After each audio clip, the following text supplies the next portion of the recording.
Assalamualaikum warahmatullahi wabarakatuh. Kami dari kelompok 2 yang beranggotakan Abdul Rauf Fatoni, Sarah Salsabila, Miskiatul Fadilah yaitu saya sendiri, dan Anastasia Khairunisa akan mempresentasikan tentang riset mengenai analisis investasi pada emiten PT Kimia Farma Tbk.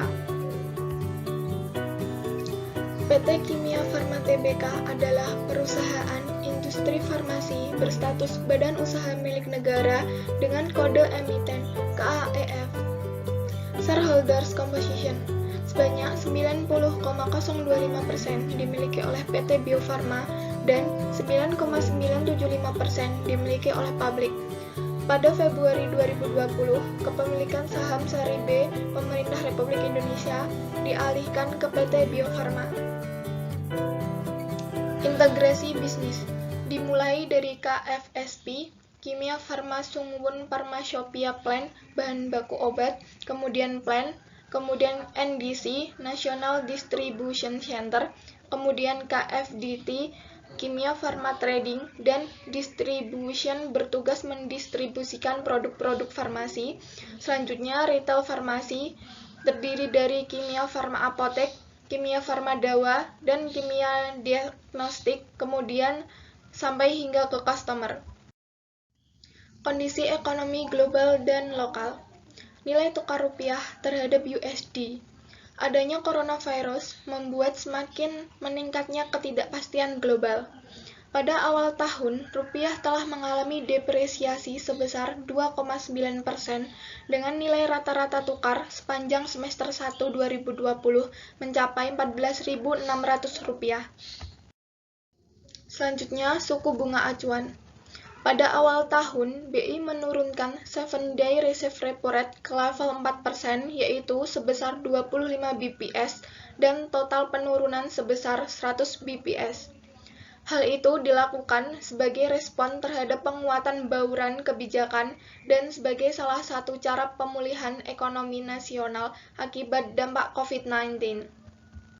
Berdasarkan inflasi rate, rata-rata tingkat inflasi di Indonesia mengalami penurunan dari 6,4% pada tahun 2015 menjadi 1,3% pada kuartal pertama tahun 2020. Inflasi terjaga merupakan konsistensi kebijakan dari Bank Indonesia dalam menjaga tingkat inflasi. Tinjauan industri dan posisi persaingan. 1. Holding BUMN Farmasi didirikan Februari 2020 dengan PT Bio Farma Persero sebagai induk holding membawahi PT Kimia Farma Tbk dan PT Indofarma Tbk. Diperkirakan mampu untuk mencapai market share sebesar 7,5% sampai 10% pasar obat-obatan dan alat kesehatan dalam negeri. 2. Pengembangan vaksin virus corona. Kerjasama PT Bio Farma dengan Sinovac mengembangkan vaksin virus corona diprediksi akan diproduksi pada kuartal 1 tahun 2021 dan Kimia Farma yang ditugaskan sebagai distributor. Analisis keuangan yang kami lakukan adalah dengan melihat revenue tahun-tahun sebelumnya. Dapat kita lihat pada tahun 2016 sampai tahun 2019 mengalami pertumbuhan dengan CAGR sebesar 14,8%. Dan kami proyeksikan pada tahun 2020 sampai 2023 akan mengalami pertumbuhan dengan CAGR sebesar 15,3%.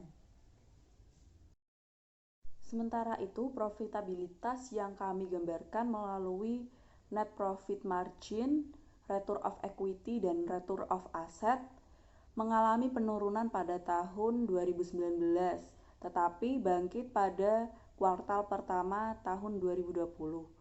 Dan kami proyeksikan akan tetap bangkit hingga kuartal 4 tahun 2020 seiring pengujian vaksin yang dilakukan.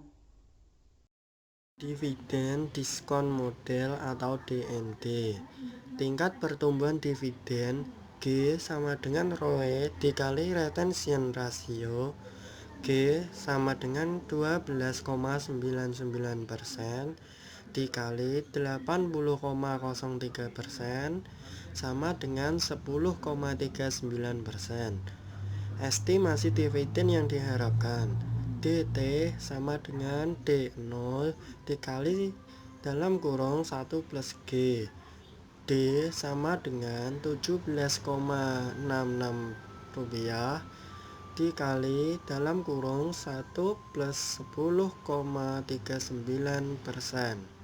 sama dengan 19,49 rupiah. Tingkat pengembalian yang diharapkan K sama dengan D0 dibagi P0 ditambah G sama dengan 17,66 rupiah dibagi 1.280 rupiah ditambah 10,39% sama dengan 11,77%. Dalam kurung P0 sama dengan D1 dibagi K dikurangi G, yaitu nilai intrinsik KAEF yaitu 1.412,32 rupiah. Dividen diskon model atau DDM. Kimia Farma membeli sebesar Rp1.280 atau undervalued, kemudian naik menjadi Rp1.412,32, closing price Juli 17, 2020. Resiko investasi. Yang pertama, suku bunga. Resiko yang diakibatkan adanya perubahan suku bunga yang ada di pasar, sehingga akan mempengaruhi pendapatan investasi. Yang kedua, resiko pasar. Resiko fluktuasi atau naik turunnya nilai aset yang disebabkan oleh adanya perubahan sentimen pasar keuangan. Dan yang ketiga, resiko likuiditas. Resiko yang muncul akibat kesulitan menyediakan uang tunai dalam jangka waktu tertentu.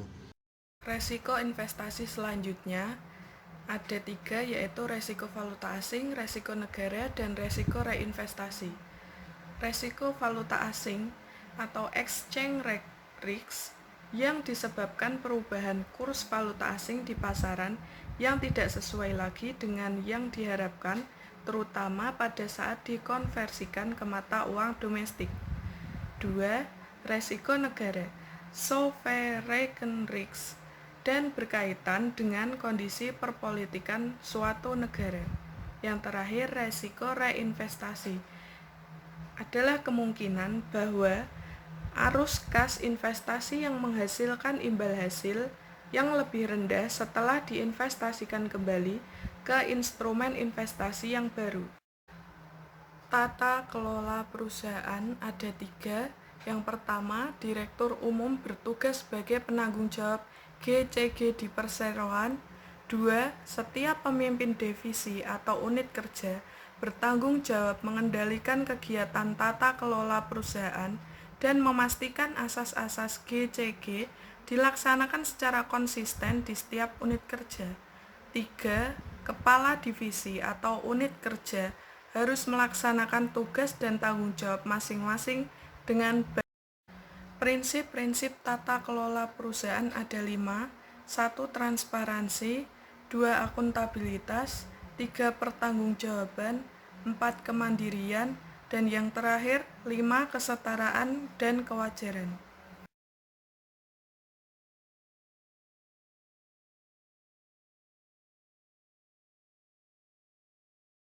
Sekian dari kelompok kami.